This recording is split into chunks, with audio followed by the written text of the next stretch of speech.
Good afternoon, everyone, and welcome to the Piper Report. I'm going to be leaving my condo here shortly, but I figure I'd do a really short video on this because I find this pretty interesting. If you look at the deficit, I don't know if you can see my mouse right here, deficit is actually dropping right now. Deficit, for those who don't know, is a difference between the total amount spent by Congress and revenues received by the IRS, which is actually a really good sign. You will see, though, that even though the deficit is going down, our national debt is going up. And what's interesting to note about that, even if our deficit turns to zero, or if it becomes green, that national debt will still continue to increase. And the reason why is because of the Federal Reserve. The U.S. national debt is compounded, has compounded interest on it, meaning when the government borrows money from the Fed, they get interest charged on that loan, but that loan, or that interest on that loan, will also accumulate interest as well. So the interest accumulates interest, increasing the total interest. So the debt is going up. We'll be at 20 trillion soon, it looks like. Deficit is going down. Federal spending, though, is up 126%, and the total IRS revenue is going up 75%. So eventually, this deficit will turn around. The only way we can actually bring it down here is we actually cut federal spending, which nobody wants to do.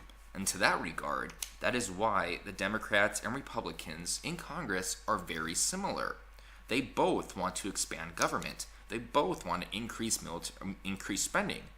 The only difference is where they want to increase spending. The Democrats want to do for social welfare and stuff like that.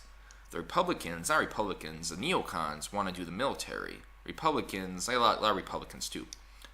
Actual conservatives, they want to cut federal spending by a lot. They want to cut taxes by a lot. And the federal deficit will go down, which I think is what we have to do. I mean, 3.9 trillion is a lot of money we are spending, and the government continues to grow every single year. And it's sad too, because initially, when Donald Trump was president, he made a brilliant executive order. The executive order he made was that all federal employers are on hiring freeze. They cannot hire more people, which I think he actually received that type of idea from Steve Bannon. But now he actually canceled that order, so people in the government can still expand.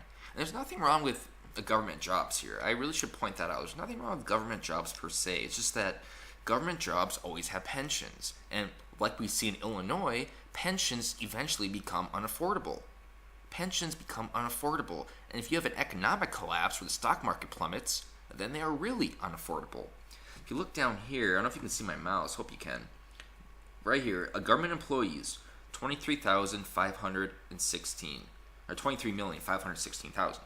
Manufacturing jobs, 12,400,000. So that's almost a 2-to-1 difference here. So I think that really shows the way our government is headed here. So I'm glad to see this deficit go down. I hope it continues to go down. I hope it goes down toward a balanced budget. After that, we cut spending and we decrease taxes. We can't cut taxes so low, though, until we lose revenue. Eventually, though, I think we should get rid of the 16th Amendment. That is the income tax. Get rid of the Federal Reserve, get rid of the 16th Amendment, no income tax, and get rid of the welfare state. I know people look at that and hear that and they think doom, because they think they won't be able to have any money or any type of help that would help them sustain their lives. That's not true at all. You end the welfare state, you will see a massive growth of job creation and overall better health for the people and a better overall prosperity of the economy.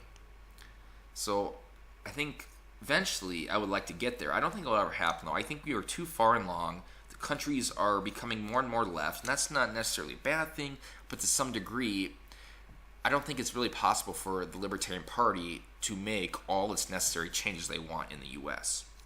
I think there always will be a welfare state. I think there always will be the 16th Amendment, although I hope they get rid of it.